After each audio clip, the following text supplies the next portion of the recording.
ఈయన యామర్తి సుబ్బారావు. యామర్తి సుబ్బారావు ఇతను వృత్తి డ్రైవింగ్. గత 5 సంవత్సరాల నుంచి సజ్జల భార్గవ్ దగ్గర, అంటే మా సోషల్ మీడియా యొక్క హెడ్గా పనిచేసిన సజ్జల భార్గవ్ ఇప్పుడు అతని మీద అనేకమైన కేసులు పెట్టినటువంటి సజ్జల భార్గవ్. ఆయన గురించి మీకు ప్రత్యేకంగా చెప్పవలసిన అవసరం లేదు. ఆయన దగ్గర 5 సంవత్సరాల నుంచి డ్రైవర్గా పనిచేస్తున్నాడు. ఆ తరువాత ఆయన మీద ఈ కూటమి ప్రభుత్వం అధికారంలోకి వచ్చిన తర్వాత ఆయన మీద అనేకమైనటువంటి అసత్యపు కేసులు, ఫాల్స్ కేసులు పెట్టి ఆయన్ని అరెస్ట్ చేయాలని ప్రయత్నం చేస్తున్న విషయం మీ అందరికీ తెలుసు. దానిలో భాగంగానే హైకోర్టు, సుప్రీంకోర్టుకి వెళ్లి సజ్జల భార్గవ్ ప్రొటెక్షన్ కూడా తీసుకున్నారు. అరెస్ట్ చేయడానికి వీల్లేదనే ప్రొటెక్షన్ కూడా తీసుకున్నారు. నిన్న సుప్రీంకోర్టులో కూడా వాదనలు జరిగాయి. ఆయన ఆల్రెడీ ప్రొటెక్షన్లో ఉన్నాడు, అరెస్ట్ చేసే పరిస్థితి లేదు అనే విషయం కూడా తేట తెల్లవిగా ఢిల్లీ వేదికగా సుప్రీంకోర్టులో కూడా ఆర్గ్యుమెంట్స్ జరిగాయి. సజ్జల భార్గవ్ దగ్గర పనిచేస్తున్నటువంటి ఈ సుబ్బారావు గారిని, ఈయన సింహాద్రి అప్పన్నపేట గ్రామానికి చెందిన వ్యక్తి, ఆగిరిపల్లి మండలం. ఈయన్ని నిన్న ఉదయం ఈయన్ని తీసుకొని పోలీసులు ఆయన దగ్గరికి వెళ్లి మఫ్టీలో ఈయన్ని కొన్ని వివరాలు అడిగారు.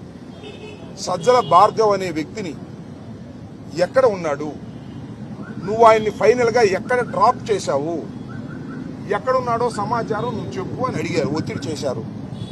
నాకు తెలియదు సార్, ఆయన అయితే లేడు, ఇప్పుడు ఎక్కడికి వెళ్ళాడో నాకు తెలియదు, డ్రైవర్గా నేను పనిచేసే వ్యక్తినే తప్ప ఆయన వేరే బోట్స్ నాకు తెలియవు సార్ అని చెప్పాడు. ఇదే విషయం పోలీస్ స్టేషన్లో చెబుతూ రమ్మని ఆయన్ని ఒక బండి మీద ఎక్కించుకొని ఆ ఇద్దరు కానిస్టేబుల్స్, మఫ్టీలో ఉన్న కానిస్టేబుల్స్ ఇద్దరు ఎక్కించుకొని మధ్యలో కూర్చోబెట్టుకొని విజయవాడ తీసుకొచ్చి ఆంధ్ర హాస్పిటల్ దగ్గరికి వచ్చిన తర్వాత ఈయనకి మంకీ క్యాప్, ఒక ముసుగు వేసి కళ్ళు కనపడుకోకుండా చేసి అక్కడి నుంచి కొంత దూరం తీసుకువెళ్లి ఒక అపార్ట్మెంట్లో లిఫ్ట్లో, అపార్ట్మెంట్ని ఎలా చెప్పగలుగుతున్నా అంటే ఒక లిఫ్ట్లో తీసుకువెళ్లి ఒక గదిలోకి వెళ్ళిన తర్వాత ఆ గదిలో ఆయన మంకీ క్యాప్ తీసేశారు. అక్కడ పోలీస్ కానిస్టేబుల్స్ ఉన్నారు. దాంతోపాటు ఇంకా 3 ఉన్నారంట, ఎవరో నిందితులు లాంటి వాళ్ళు, ఇలా పట్టుకొచ్చిన వాళ్ళు. ఈయన్ని చిత్రహింసలుగా చేశారు. నిన్నంతా కూడా విపరీతంగా కొట్టారు.